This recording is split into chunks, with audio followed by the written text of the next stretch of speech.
Toronto, a city known for its diversity, culture, and quiet suburban streets.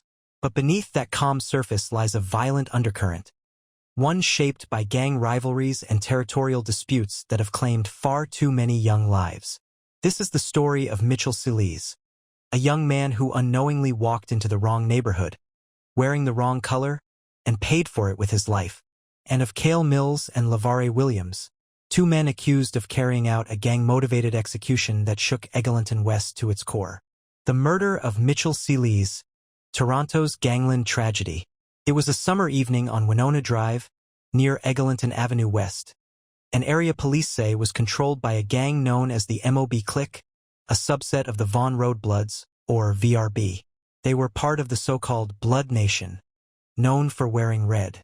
Just west of that area, another gang held territory, the Eglinton West Crips, or EWC. They claimed blue. That night, two friends, Mitchell Celise and Vernon Flavius, walked through MOB Clique territory. Celise was wearing blue. According to prosecutors, that simple choice, that single color, sealed his fate.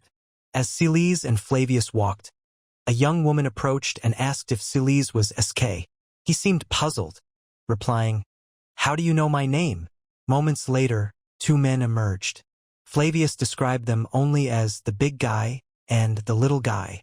The Crown later identified them as Chael Mills, the big one, and Lavare Williams, the smaller. The confrontation turned hostile. The big guy asked why Celise was wearing blue, warning that it was red around here, and that wearing blue could get him hurt.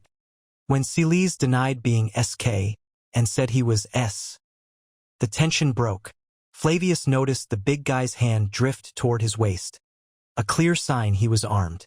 Flavius tried to de-escalate, even flashing the red lining inside his own jacket. But it didn't work. Celise ran. The two men gave chase. Then gunfire. Witnesses later recalled the sound of several shots echoing through the street. One bullet struck Celise in the back, piercing his aorta. He collapsed on the pavement. By the time first responders arrived, he was already gone. A senseless death, born out of nothing more than color, territory, and street reputation. Vernon Flavius ran for help. He first went to Celise's home. No one was there.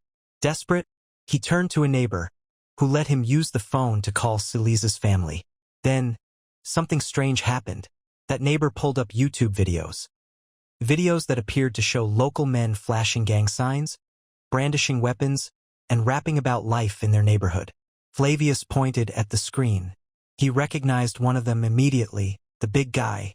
3 days later, at the police station, Flavius identified Chael Mills in a photo lineup. He described Mills as having a tattoo with letters on the right side of his neck, something Mills did have, though the witness misidentified the letters. Still, police believed they had their suspects.